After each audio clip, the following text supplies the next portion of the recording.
हरे कृष्ण। देखिए, आने वाले 23 दिसंबर को भौमवारी चतुर्थी है, यानी मंगलवारी चतुर्थी है।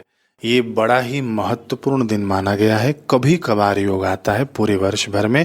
इसकी महिमा यदि आप सुन लेंगे तो आप इस तिथि का लाभ लेने से रह नहीं पाएंगे। तो 23 दिसंबर को मंगलवारी चतुर्थी का योग दोपहर के 12:12 से शुरू होगा और यह रहेगा 24 दिसंबर सूर्योदय तक। ठीक है। एक बात मैं आपको शुरुआत में ही स्पष्ट कर दूं कि जो लोग विनायक चतुर्थी का व्रत करते हैं उनको 24 दिसंबर को व्रत करना है। बाकी मंगलवारी चतुर्थी का योग जो है ये 23 दिसंबर को रहेगा। ठीक है, दोपहर का जो मैंने आपको समय बता दिया है। अब देखिए, भविष्य पुराण में वर्णन आता है, यदि शुक्ल पक्ष हो और उसके अंदर मंगलवार हो, मंगलवार के दिन चतुर्थी का योग पड़ जाए तो यह योग का नाम सुखा कहा गया है शास्त्रों में।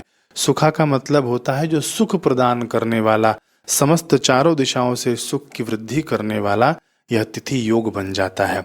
यानी शुक्ल पक्ष के मंगलवार की चतुर्थी को सुखा कहा गया, समझ गए। और यह योग 23 दिसंबर को पड़ रहा है। भविष्य पुराण में ही आगे वर्णन आता है कि जो पुरुष अथवा तो स्त्री भौमवार युक्त शुक्ला चतुर्थी को उपवास करके भक्ति पूर्वक पहले गणेश जी का पूजन करे, उसके बाद पृथ्वी देवी का पूजन करे अथवा तो मंगल देवता का पूजन कर ले तो उन्हें सौभाग्य और उत्तम रूप संपत्ति की प्राप्ति होती है। तो देखिए, इसको मैं थोड़ा विस्तार से बताऊं कि सुबह में भी आपको गणेश जी का पूजन करना है और शाम को भी आपको गणेश जी का पूजन करना है। सुबह में कैसे करेंगे आप लोग कि गणेश जी का श्री विग्रह लेना, गणपति अथर्व शीर्ष चला लेना है ना, सुनते सुनते गुड़ मिश्रित जल से गणेश भगवान को स्नान कराना होता है।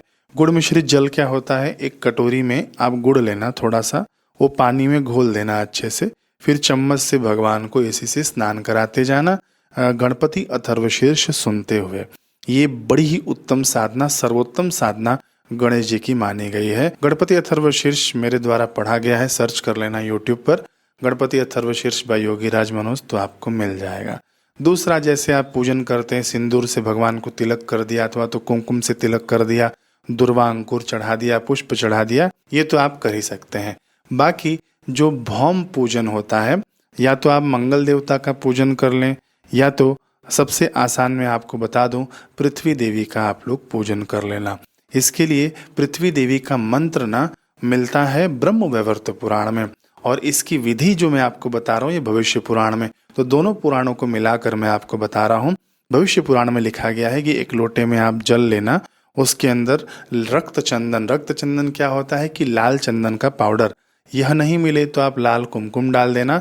फिर कहा है कि रक्त पुष्प, रक्त पुष्प आपको मिल जाएगा कहीं भी, लाल पुष्प आप डाल देना। थोड़ा सा अक्षत यानी साबुत चावल कच्चा वाला डाल देना।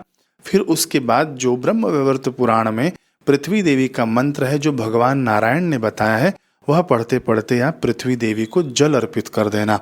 खड़े खड़े जल अर्पित नहीं करना है, बैठ जाना, चप्पल जूते उतार कर बैठना है, अच्छे स्वच्छ जगह पर बैठ जाना, जहां पर मिट्टी हो वहीं पर डालना चाहिए। कहीं कंक्रीट पर मत डाल देना, टाइल्स पर मत डाल देना, मिट्टी पर डालना चाहिए। और स्वच्छ मिट्टी हो ऐसी जगह डालना कि जहां पर पैर न पड़े, कहीं कोने में जगह मिल जाए, है ना, कहीं पेड़ पौधे लगे हों उसके पास भी आप लोग ये प्रयोग कर सकते हैं।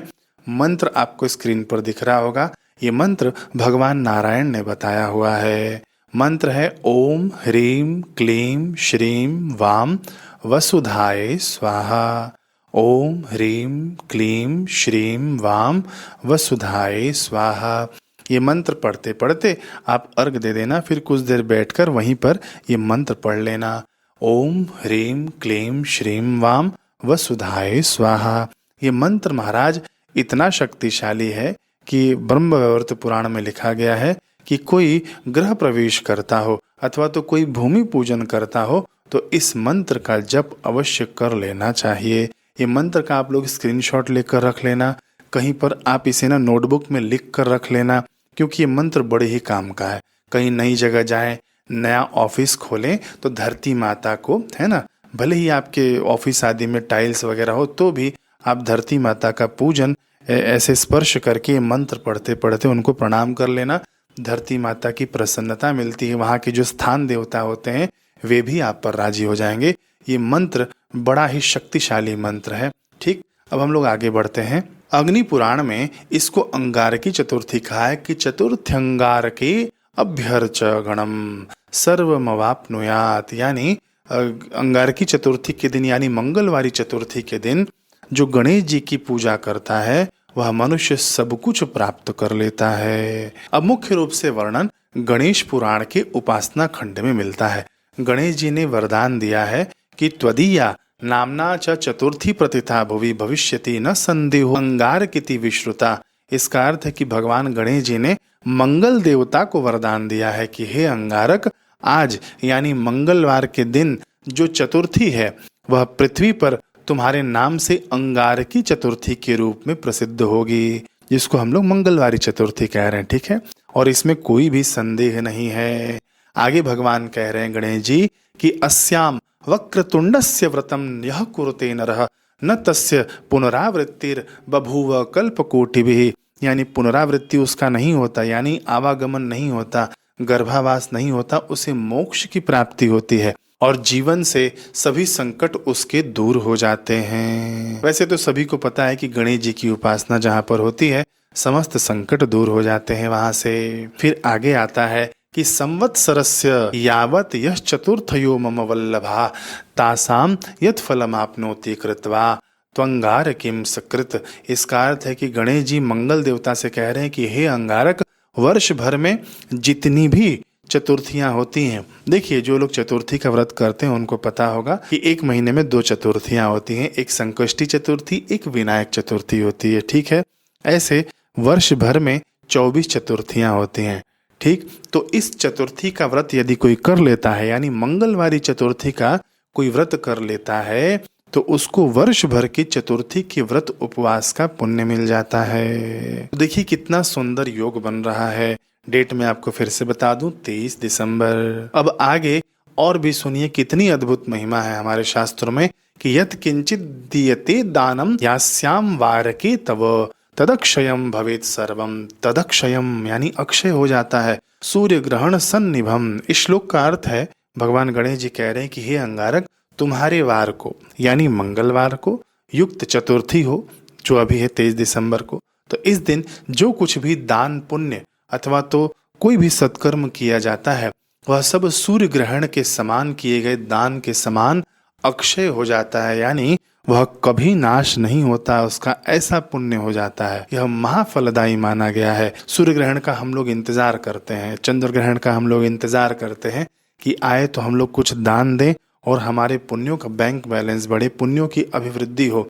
लेकिन यहाँ पर गणेश जी वरदान दे रहे हैं किसको? अंगारक को, यानी मंगल देवता को, कि ये मंगलवारी चतुर्थी के दिन जो भी मनुष्य दान पुण्य करेगा उसका सब अक्षय होगा। जो जप करेगा, जो भगवान का नाम लेगा अथवा तो कोई भी सत्कर्म सेवा करेगा, उसका सब कुछ महाफलदायी होने वाला है। सूर्य ग्रहण में किए गए पुण्यों के समान वह हो जाएगा और अक्षय हो जाएगा।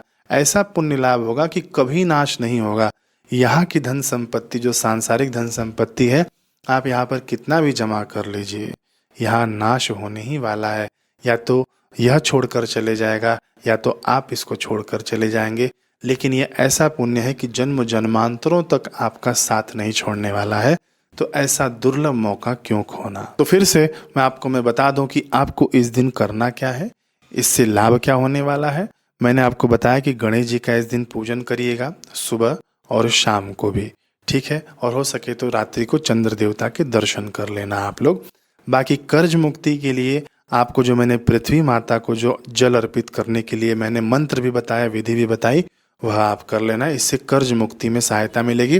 पृथ्वी माता का जहाँ पर जल आप अर्पित करेंगे ना, वहाँ से तिलक कर लेना। माँ से प्रार्थना करना कि हे माता, हमें रास्ता दिखाइए, इस कर्जे से जल्दी हम मुक्त हो जाएं। ठीक, ये कर्ज मुक्ति के लिए सबसे उत्तम साधन माना गया है। क्यों? क्योंकि मंगल देवता ना ऋणहर देवता है, यानी ऋण को हरने वाले देवता हैं। यदि मंगल देवता नाराज है तो आपके ऊपर खूब ऋण बढ़ते जाएगा, कर्जा बढ़ते जाएगा। ये राजी होते गए ना तो ऋण उतरते जाएगा, दैवी सहायता मिलती जाएगी। और इस दिन आप जो भी पुण्य कर्म करेंगे वह सब तो अक्षय होने ही वाला है। तो इसका आप लोग भरपूर लाभ लीजिएगा। बाकी मैं आपको बता दूं, इस पोस्ट से संबंधित कुछ भी आपको शंका हो तो स्क्रीन पर आपको नंबर दिख रहा होगा, ये हमारे टीम के सदस्यों का नंबर है। मैं ये नहीं चाहता कि किसी को कुछ शंका रहे और वह पुण्य कर्मों से वंचित रह जाए। बिल्कुल निशुल्क सेवा है, 1 रुपया किसी को देना लेना नहीं है। आप सीधा कॉल करना, उनसे आप पूछ लेना। समय मैं आपको बता दूं, सुबह 9:30 से 11:30 तक, दोपहर में 1:30 से 3:30 तक। बाकी अपना व्हाट्सएप चैनल भी चलता है, उससे भी आप लोग जुड़ सकते हैं, तो आप लोग जुड़ जाइएगा। मैं समय समय पर अपडेट देते रहता हूँ। ठीक है, मिलते हैं अगले वीडियो में। हरे कृष्ण।